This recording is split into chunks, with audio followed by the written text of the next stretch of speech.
Pittsburgh Pirates. Is he more, I don't know, is he more famous or more, I guess famous would be, or than Willie Stargell is? Oh, yeah, I think so. Yeah, not even close. Agreed. Clemente got that 3,000th hit on the last day of the season. I guess it was 1972. And then, during the holidays and that same off season was when he was, on that airplane that crashed, trying to bring necessary supplies to Nicaragua after they suffered a terrible earthquake. And he died tragically. And that was the type of person Clemente was. Clemente was someone who always cared about other people, and that the way he died, sort of explains his whole story and tells his whole story, a tragic story, but a tragic story about a hero who thought bigger, beyond himself, about bigger things. And so, yeah, that adds to his reputation and the iconic stature for which he has now. And a lot of people say that baseball should retire number 21 in honor of Roberto Clemente. They've already retired 42 in honor of Jackie Robinson. So, I mean, yeah, I think Jack's right. He is one of the biggest iconic names in the history of baseball, and seems to grow in stature year after year, no doubt. Yep. All right, this question Pags isn't going to like, unfortunately. But if Aaron Boone gets fired, Pags is like, oh, I came on just to hear Yankee talk. Oy. But anyway, the Yankees and the Phillies this year have the exact same winning percentage as of this moment. I sense the Phillies will improve and the Yankees probably won't. But if you were going to pick a manager for the New York Yankees, if Aaron Boone gets fired, who would it be? Well, Lago, I guess. I would pick Jorge Posada if he was willing to do it. As a catcher, for some reason, a catcher is very successful. We saw Joe Torre. Even Girardi was a little successful with the Yankees. I imagine Yogi Berra was a manager for a time. I would pick, if Jorge Posada was willing to do it, I would pick Jorge Posada to be the next manager of the Yankees. It's an interesting pick. What do you think, Jack? It's an interesting pick, but it's not a good pick. I mean, let's be real. Let's be real. He's been away from the game outside of coming to spring training to work with the Marlin players when his close buddy Derek Jeter was, in charge of running the Marlins. Jorge Posada's been out of the loop. He doesn't have that good a relationship with Brian Cashman. He hasn't been close to the situation, and you're just going to bring him back? This isn't the old days. Come on. The best pick would be Carlos Beltran. Carlos Beltran has been staying close to the game. He's been staying close with the Yankees, too, somewhat during the time, and he should be given the opportunity. He was supposed to be the manager of the Mets. That was taken away from him because of the sign-stealing scandal. Yet A.J. Hinch and Alex Cora were allowed to come back and manage after having a sabbatical of a year. But Carlos Beltran hasn't been given another opportunity. He's a smart. What has Carlos Beltran been doing since he hasn't got that opportunity? He was with the Yankee broadcasting crew. Amongst other things. Yeah, but he's been staying close to the game. Posada's been away. If I could understand if Posada was close to the game, the whole time active. Yeah, I can understand that if he was close with the Yankees, close with the front office. Beltran is close with Brian Cashman. They have a very good relationship by all accounts, but Posada and Brian Cashman don't have that type of relationship. Well, I don't know if that's good to have a close relationship with Cashman or not, to be honest with you. But in all honesty, if you're going to get a new GM, chances are Aaron Boone would be gone as well. The new GM would pick his own guy, whoever that would be. So it might be someone not associated with the Yankees in any way, shape, or form. I'm just saying in its current sense of Cashman with a GM. That's what I mean. Yeah, I have a wild card for you. All right, let's hear your wild card. My wild card would be this. Pax would love this. Joe Girardi. Wow.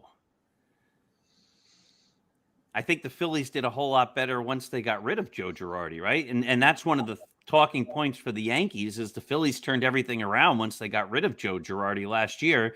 And maybe the Yankees, last place Yankees, can do something to light a fire. And maybe it's changing the manager. Doc, if you heard Joe Girardi was coming back as the Yankee manager, my guess is you would be neutral on it. You wouldn't be upset. You'd say, look, he's been successful, but, you'd be half and half, I think. I think you're right. I think I would be half and half. I think Buck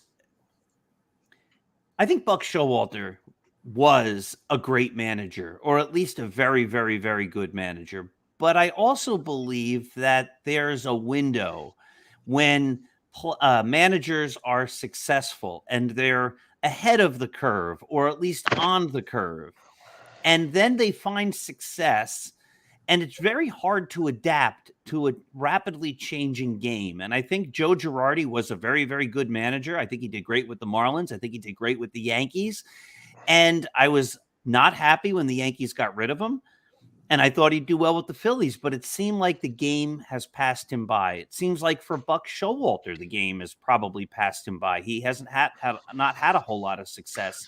I mean, last year the Mets were pretty good, but they didn't have a great finish, right? And this year they haven't done well at all. And it just seems like maybe the game is passing some of these guys by. I think you can make the same argument in a sense for Brian Cashman. He's been the GM.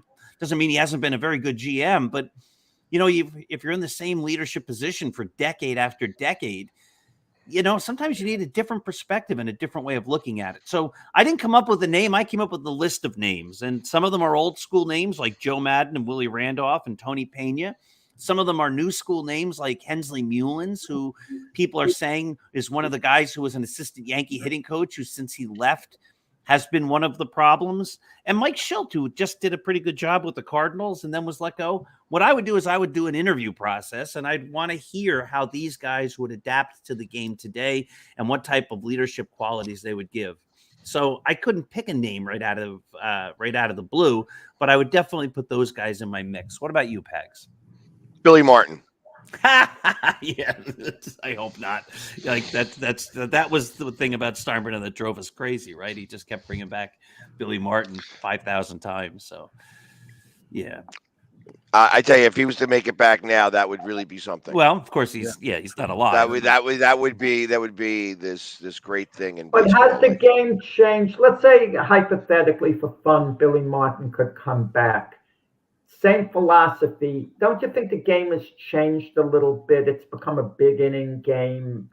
Billy Martin playing for one run all the time, all these moves.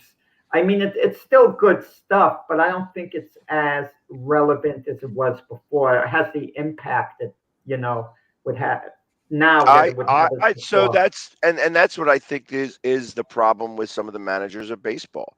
I feel like that's why the Rays have always done really well. They play small ball.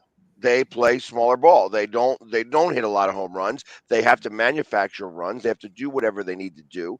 When these small market teams do well, that's because they are playing the game differently or like more old school than the teams are now. Like, you're right. It is big inning baseball anymore. But if I believe that if you were, I think that there is still a place for teams to be able to play old-fashioned and do well. Now, do the Yankees have a team that are made up enough to be able to do the things that they need to do to play that way? I don't know that answer. But I believe that there is probably more of an opportunity for a team to win playing small ball than there is for a team who is not constructed properly to try play big inning baseball. So who's the manager currently of the Cincinnati Reds, Doc?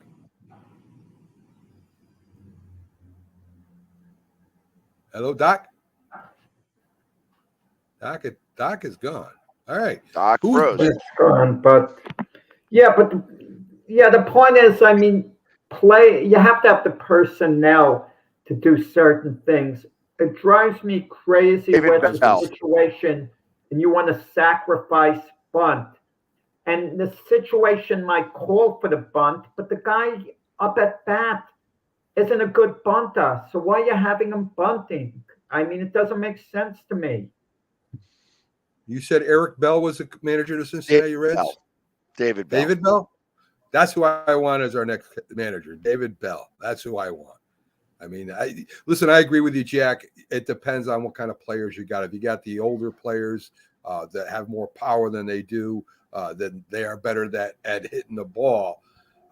You would have to change the players that you have with the Yankees. You'd have to go younger if you wanted to play a smaller ball game than with the power of Rizzo and these guys that aren't hitting for power anymore. To be honest with you right now, so I mean, I think if you have a young team, you go with a younger manager, right? An older team, you go with an older manager. Does that make sense? Well, yeah. Certain things are playing small ball. It was the other day. It's the 7th inning, and Stanton is on first base for the Yankees. Okay, I forgot what the score was, but it was a close game, and they were going over the strategy. The announcers, do you leave him in because you might need him to bat one more time, or do you put in a pinch runner because you really need this run? You know, small ball would say you take him out, you put in a pinch runner, but then all of a sudden you're going to get up in the 9th or 10th inning, and you're going to want his bat in there if you haven't gotten that run. So, you know, it all depends on situations, but Billy Martin was a master at squeezing every little thing out. Yeah, Billy Martin was also a master at being great for a very short period of time, and then it all blows up around him. You know, he was a great with tactics. He was a great strategist, and then it would all crumble. He did not have staying power at all. He was great at taking a team, making them do really well for a short period of time, and then people would have to pick up all the pieces around him. Those teams never were able to last very well after having Billy Martin as their manager. Yeah, it's his personality. His personality wasn't made to be a manager in one place for a long time. Every team he elevated that he went to got better because of him. I mean, you're talking about the Tigers, the Twins, the Rangers, the Yankees. Every team took a step forward. Correct. The A's. Yeah. The A's. I mean, at the 1981 season, after he'd gotten fired, was it 1981? I forgot during the year, whatever. But he came back as the A's manager. They lost to the Yankees in the playoffs that year. I might have the year wrong. But the point is, it was 81 when they lost to the Yankees. It was 81. Yeah. Billy Martin took an A's team that had a losing record by far, and he turned them into winners and got them so far. I mean, no one else could have done what Billy Martin did that year. And then he was gone. I think the A's weren't any good. Him back. Billy Martin had 2 addictions: drinking and the Yankees. Yeah, and he had success his first time with the Yankees, but after that, the Yankees never made it to the postseason. People are different. If Mac fired you from this show, Doc, you'd have your pride. You might not want to come back, but Pax would come back 5-6 times if Mac fired him the way Billy Martin did. I don't know about that. Oh my goodness! All right, so good Only stuff. If he fired you, Jack. Yeah. Well, I would be a pitching coach. I would be the pitching coach. I'd be like Art Fowler. You know? If Mac fires us, do we get a buyout, like a golden parachute or whatever? Like whatever they. No, you got to read the contract, Doc. You got to read those contracts. Yeah, I got to be honest, Mac. The print is so small. I've got glasses. I've got those things that the jewelers use. Nobody can read it. It's just so small under there. Yes. Just they talk about fine print, but boy, oh boy, that's tough. All right, so the Major League Baseball just had its All-Star game. Yes. And they have the Home Run Derby. Every year it seems to get a little bit more stale, but there could be other things baseball could be doing. If baseball were to have some skill events as part of the All-Star break, which skills would you like to see the players competing in? Catchers trying to throw out runners, sprints, outfielder throwing arm, pitcher accuracy, bunting. What skills would you like to see the players demonstrate as part of the All-Star break weekend or festivities? Well, first, Doc, let's give Major League Baseball its due, because it's the only All-Star game. Me and Jack talked about this a little bit Friday. It's the only All-Star game that has been stayed true to its sport. Basketball, they play to 500.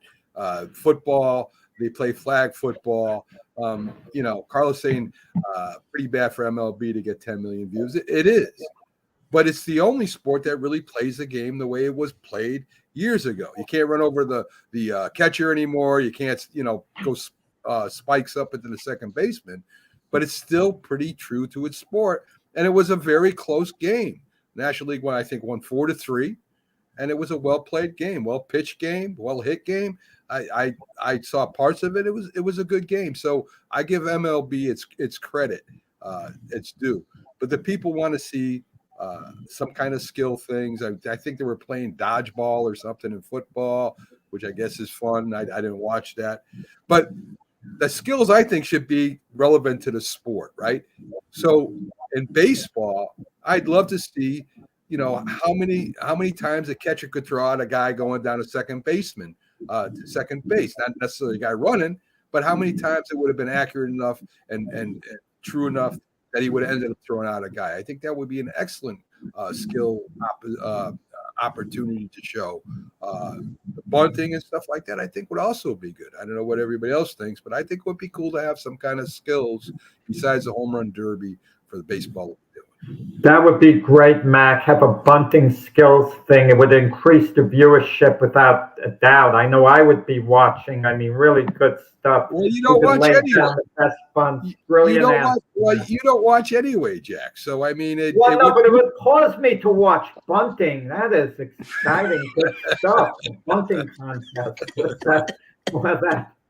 I think though, for the players to play hard, for the game to mean something with the public to catch on, it's actually none of the above. Let the whole roster, the winning team, get $1 million. Even for rich players, it's $1 million, and the losers get nothing. Winner take all. And then I think the players, it will really mean a lot to them, the game. I don't care how much money you're making, $1 million for winning the game. That's like an unofficial bet there, okay?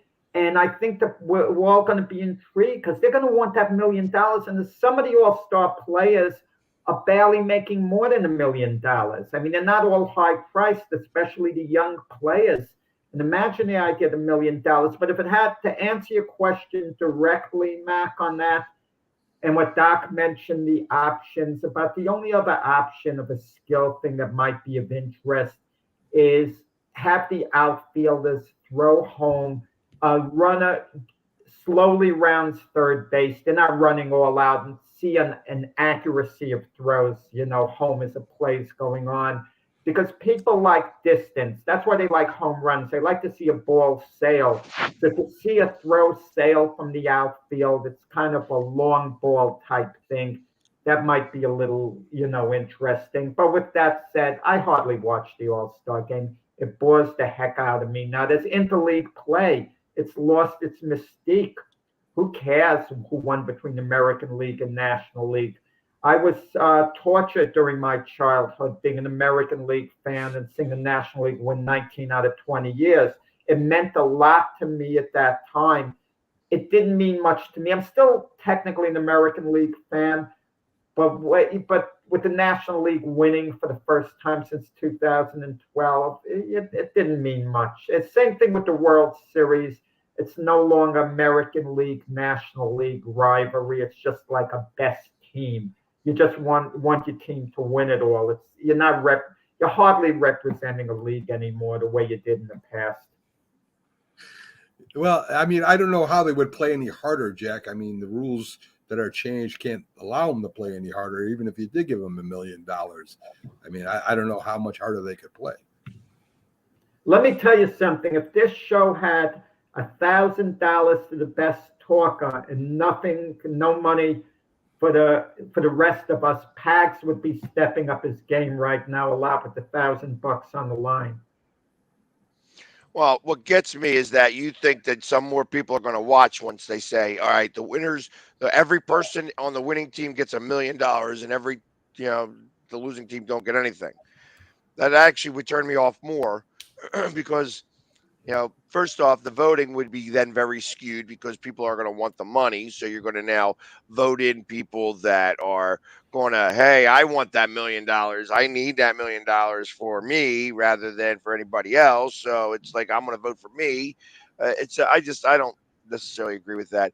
I don't mind a throwing competition where if they have it from like center field and they see how fast the ball can get there to home plate and like, almost like the trash can drill where you got to hit the trash can. I wouldn't mind a speed competition where you start at home and you have the fastest to get to second base, to do things like that. Like those are the things I think of. You can't do a bunting competition because you can't really pitch to those guys in a real manner.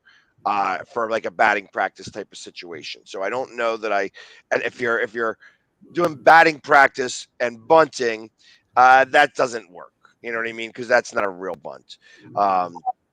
So I kind of feel like you'd have to figure out ways to get,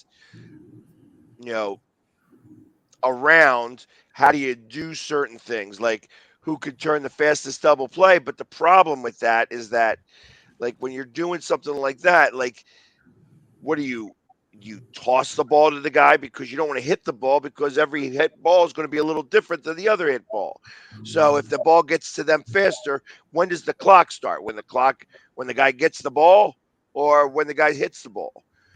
So there's different things that I believe that they could do. They could make it like combine-esque, and like have these major league players act like they're going back to the combine and do those types of things. But other than that, I don't know what else you could do to make the All-Star game any more exciting. I mean, I watched it from inning 8 and 9,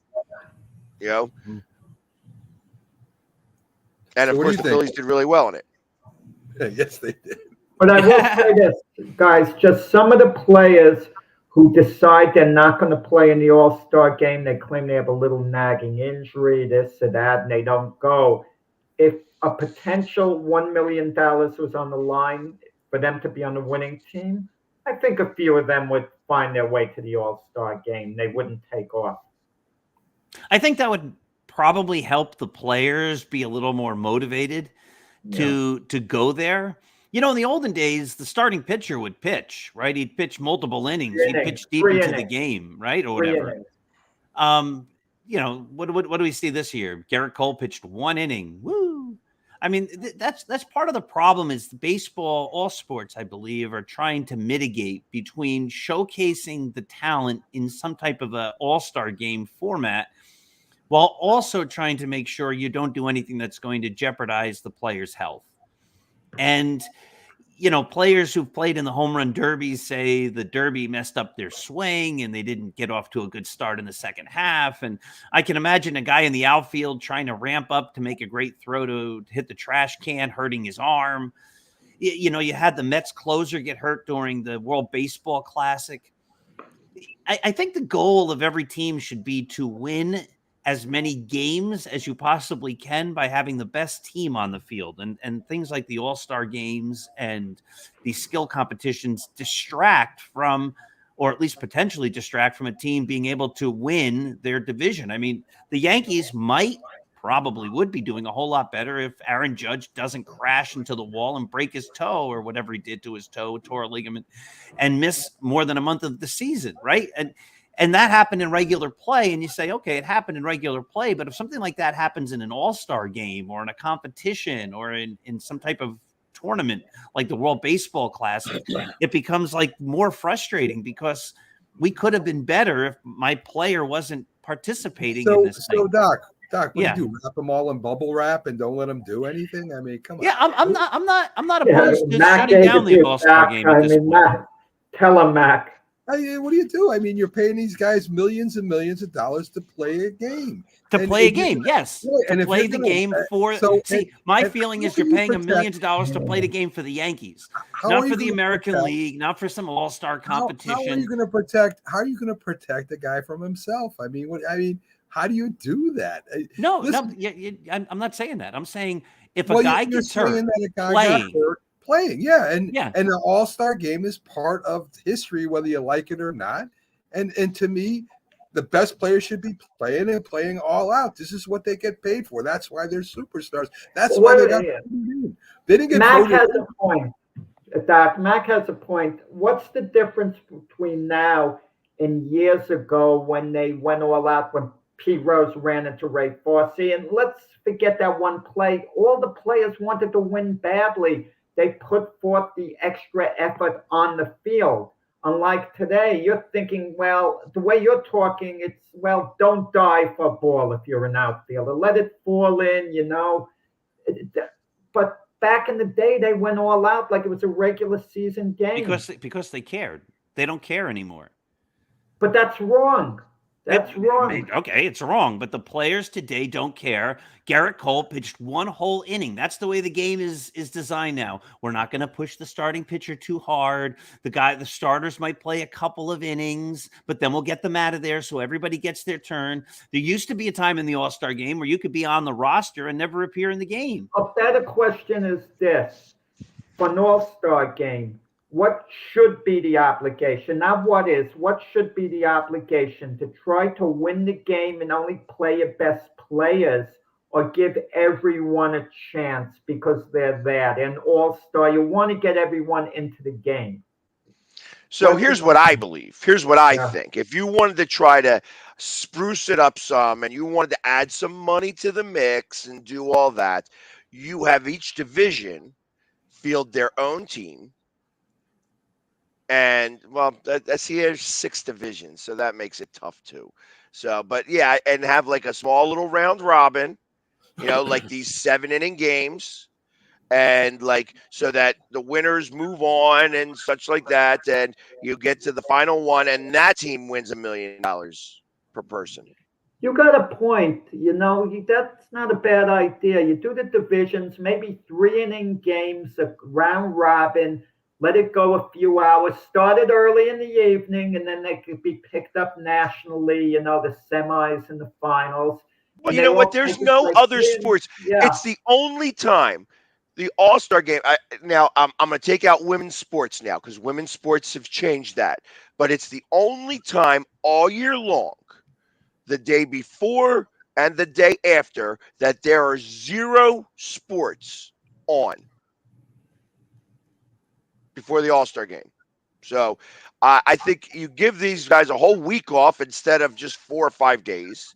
You could have these small tournaments where you could have like double headers of 5 innings. I think 3 innings not enough. You'd have to go 5 innings.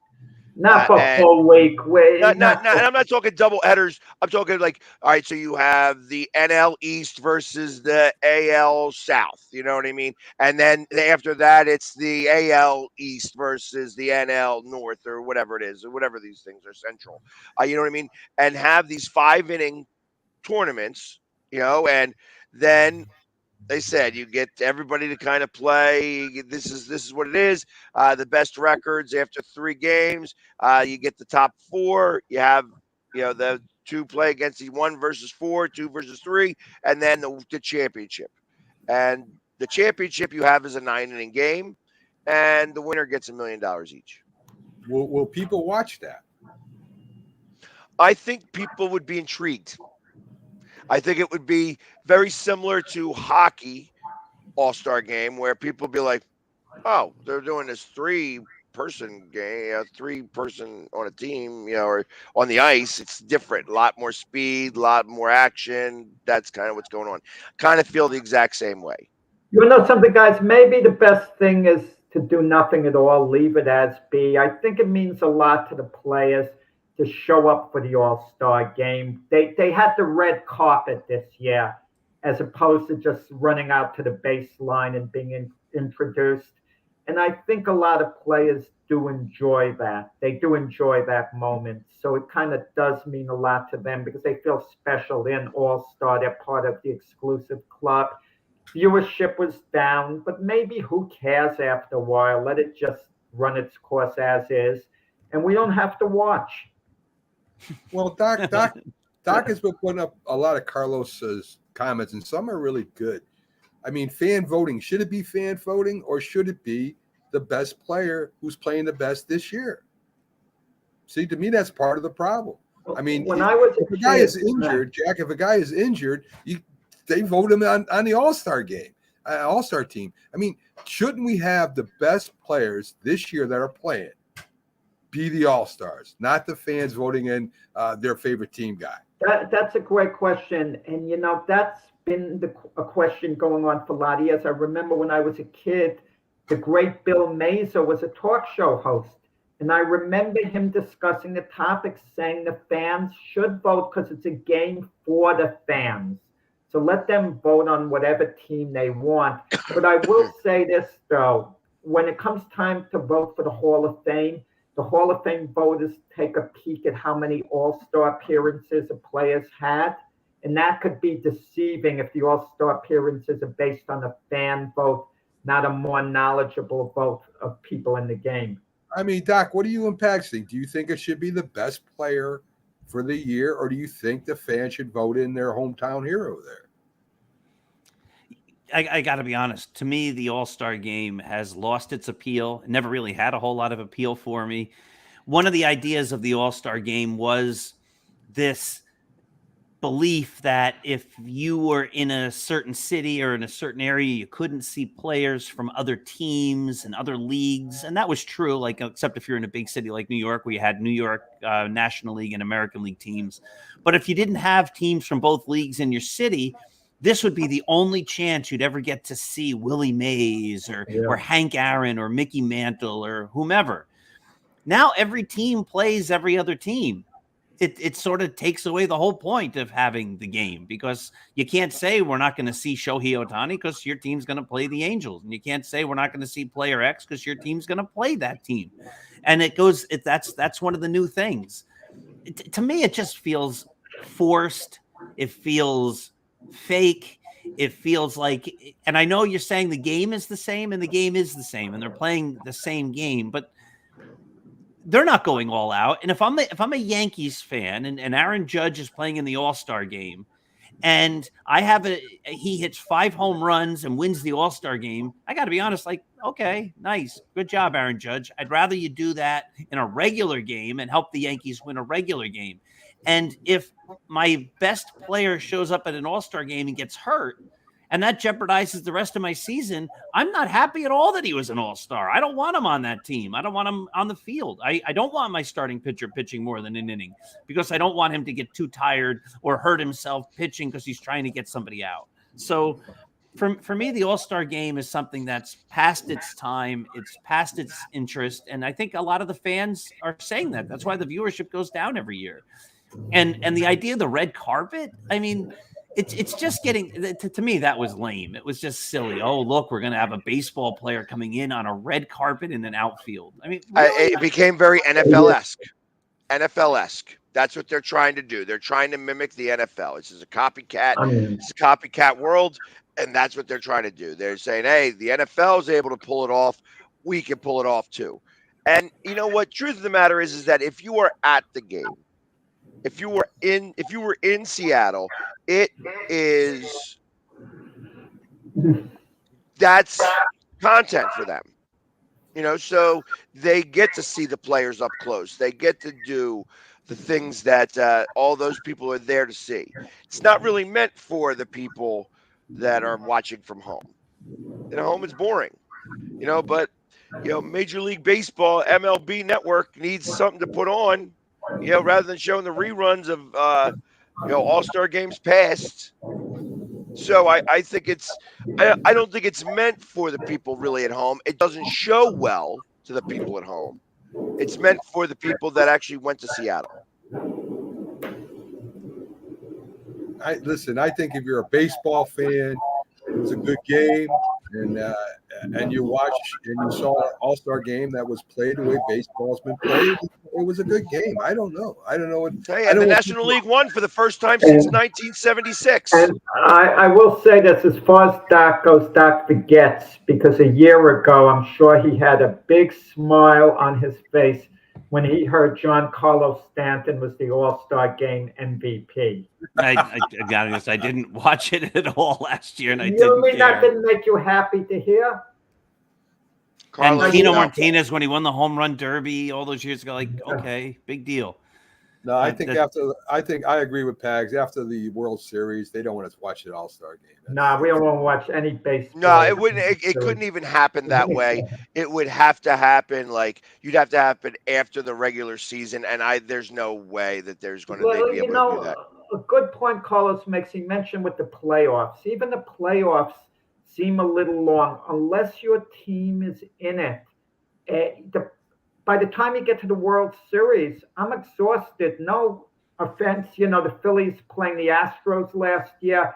By the time that took place, I'd had it because the Yankees had gotten eliminated. Even the Mets had gotten eliminated a little earlier. I just wasn't that interested in the Phillies against the Astros, even though it was a good series, nothing to do with the teams. But I was just tired of baseball at that point. I kind of packed it in. My mind was a lot more on the NFL. Because your Yankees got swept. Come on now, let's be Yeah, for no, real. but- I mean, but I'll be even- honest with you. I went through the entire thing and had to go to football and had to go to hockey and basketball because they were starting up at that time. I tell you, my voice changed from the month of October and November.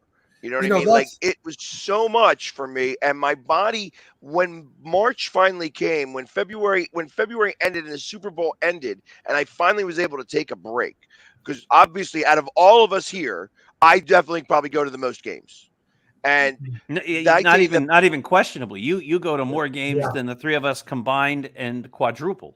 Yeah. so. But that being said, it was very, very taxing. Now, I know not everybody gets to be as lucky as I do about going to these games and spending the time, but it was exhausting. It was absolutely exhausting that in March I had to take a break. Like for the whole month of the rest of the month of February and the rest of the month of March, I had to take a break. Well, Carlos is right. You have it easy, Pax, because of how successful the Philly teams have been. I'm sorry, Mac. Well, that's where football gets it right and no other sport does. One game elimination. You're going to watch the game whether you're a fan or not. The marketing is unbelievable. You'll pick the underdog if your team isn't in it. You're going to pick a team, and the finality of that one game, you win or lose, you go home, and the Super Bowl same way, and it starts all again the following year. And that's where football is always. That's why football is so much popular than the other sports. And I think that you have that same dynamic in the Final Four, right? In the NCAA tournament. Yeah, correct. It's one or done. Yeah. And Carlos, to answer this statement that you just put up, just because Philly made the run, it's not invalid, because if it wasn't Philly that made the run, if Seattle made the run rather than Houston, and Seattle went on, you don't think that there's going to be people just like me in Seattle that did that? I'd be willing to bet that if the Yankees made the run, there would be less excitement than it would be for a team like Seattle, who doesn't get to do it and has the younger players that are starting on that trend to possibly, allow their team to get there back and forth all the time. I don't think that it had anything to do with the fact that it's Philadelphia. The fact that it was Philadelphia just meant it was me that got to do it, not somebody else. Well, good points. All right. You know what? We have remarkably, amazingly, and appropriately and excellently made it to the top of the hour. So another great hour of sports talk in the bank. We had one last question we didn't get to. Yeah. And Doc, for a game that doesn't mean anything, we sure took a lot of time to talk about it, didn't we? That is true. That is true. I won't watch the All-Star game next year either, but it's fun to talk about. Ladies and gentlemen, this has been the Mac, Jack, Pags, and Paul Saturday debate show. Thanks for watching, and have yourselves a great day. We'll see you tomorrow.